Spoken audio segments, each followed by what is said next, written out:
é muito importante o marco, porque aí você tem como já fazer as comparações. Olha, se tal pessoa em 100 dias conseguiu fazer tudo isso, por que esse não está conseguindo, né? Aí você vai buscar as razões, as possíveis explicações, enfim. É por aí que eu acho que é muito importante a gente ter esses marcos. Professor, a gente vem acompanhando no governo federal toda essa discussão em relação ao arcabouço fiscal. A entrega ao Congresso será feita nos próximos dias, depois de muitos adiamentos e, claro, muitas críticas que o próprio governo vem fazendo ao Banco Central em relação à taxa básica de juros no país. Do ponto de vista econômico, o senhor acha que o momento agora, o mais delicado agora, é em relação à economia, as sinalizações que o governo vem dando para a economia?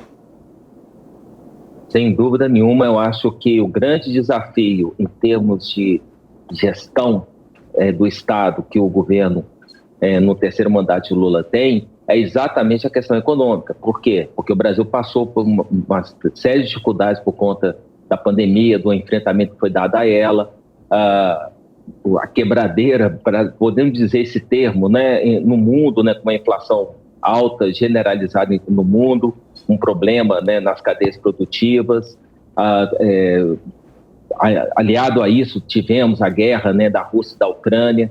Então, o endividamento dos estados aumentou bastante nesses últimos 2 anos, pelo menos.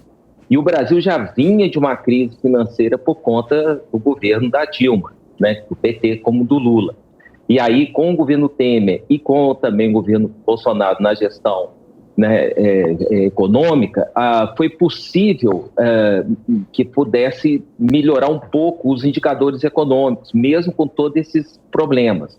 Mas o fato é que o governo Lula começou com um endividamento público acentuado e o que é pior, né, você tinha um limite de teto de gastos que foi tirado com a chamada PEC da emergência, da urgência, enfim, do fura-teto.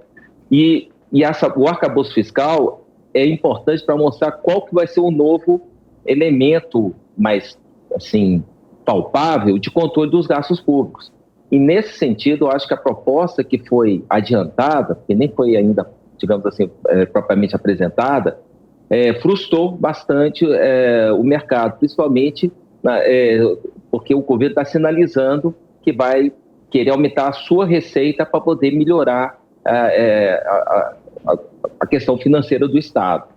E isso só coloca o Banco Central numa situação difícil, porque para poder garantir que a meta de inflação seja alcançada, tem que aumentar a taxa de juros quando o mercado vê problemas na gestão financeira do futuro governo.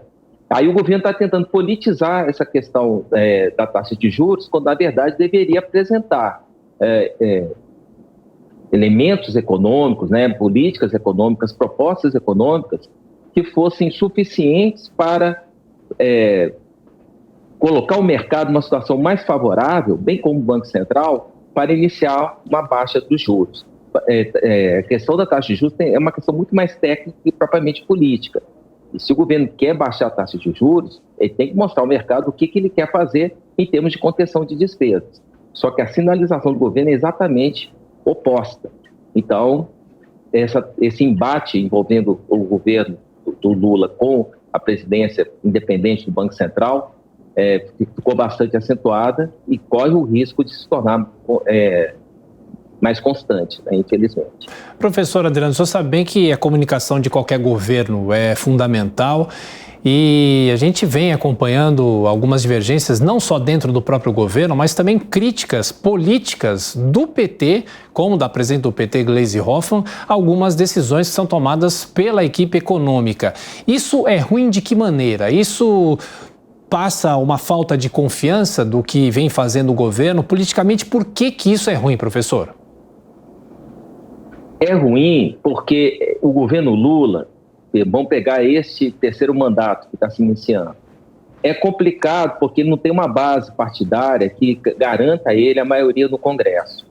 Ele precisa demais de partidos que não participaram da sua base eleitoral, até estiveram apoiando o Bolsonaro, ou partidos que têm se colocado de uma forma mais independente. Agora, se o próprio partido coloca críticas e pressiona no sentido de que a política econômica adotada tem que ser modificada, isso sinaliza para os demais membros do Congresso Nacional que nem na base de apoio, principalmente do próprio partido, o presidente tem garantida a sua liderança, né? A sinalização clara é essa. Então, evidentemente, eles vão pressionar mais ainda, é do jogo político.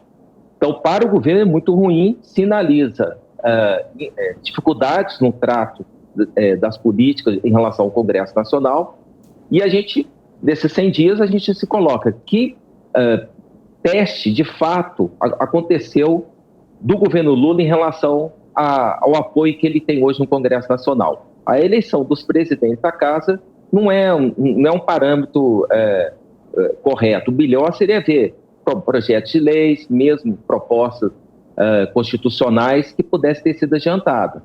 Então, tudo indica que o governo está inseguro com relação à real base que ele tem, e qualquer tipo de ruído como esse, né, da Gleisi Hoffmann, só prejudica o apoio que o governo possa ter eventualmente nas suas tratativas com o Congresso Nacional. Estamos conversando com o professor Adriano Cerqueira, cientista político do IBMEC.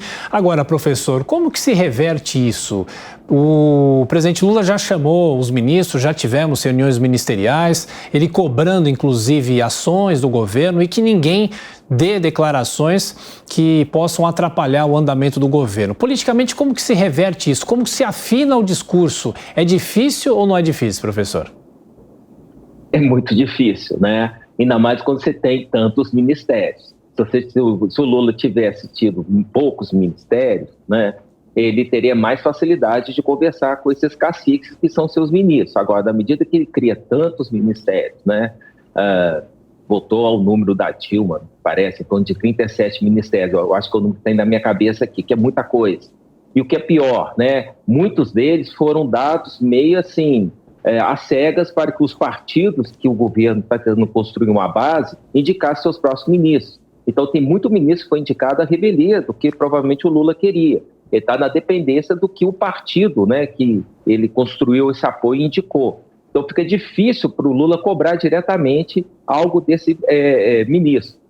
E ainda mais quando ele tem, como a gente já viu, um problema sério com relação à manutenção dessa base mínima, né, de apoio dentro do Congresso Nacional. Então, a melhor forma é o governo conseguir construir uma liderança dizendo exatamente aos ministros o que pode ou não pode ser dito e que não deve haver bate-boca. Só que não é o estilo deste governo por conta, né, dessas características que a gente vem apresentando.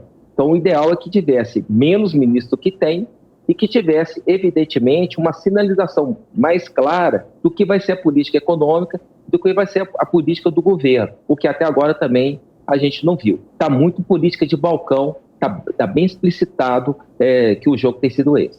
Professor Adriano, o Datafolha já divulgou alguns números, também outros institutos fazendo avaliações sobre o governo, popularidade, e um dos números do Datafolha, esse número chama atenção porque a reprovação de Lula empata, se iguala à reprovação que Jair Bolsonaro tinha nos primeiros 3 meses do governo dele. O que isso representa? O senhor acha que esses números devem ser lidos de que forma? Isso é preocupante? Isso mostra que a situação pode piorar? Ou fica cada vez mais difícil conseguir reverter esses números, professor?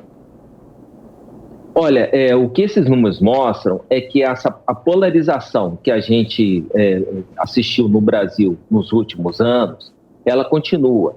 Então, esperar que aquele eleitor que votou em Bolsonaro no primeiro turno vai ter uma tendência de ter uma avaliação positiva do governo, do principal oponente de Bolsonaro, que é Lula, é demais, né? O Lula teria que estar fazendo um excelente governo a ponto de conquistar esse apoio do polo oposto.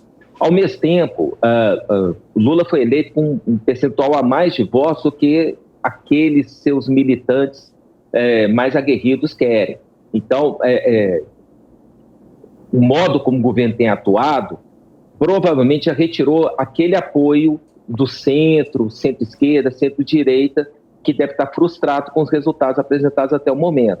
Então, tudo indica que o Lula não tem muito por onde crescer em termos de aprovação e vai ter que governar com uma base de oposição aguerrida e forte, que foi o que aconteceu com o Bolsonaro.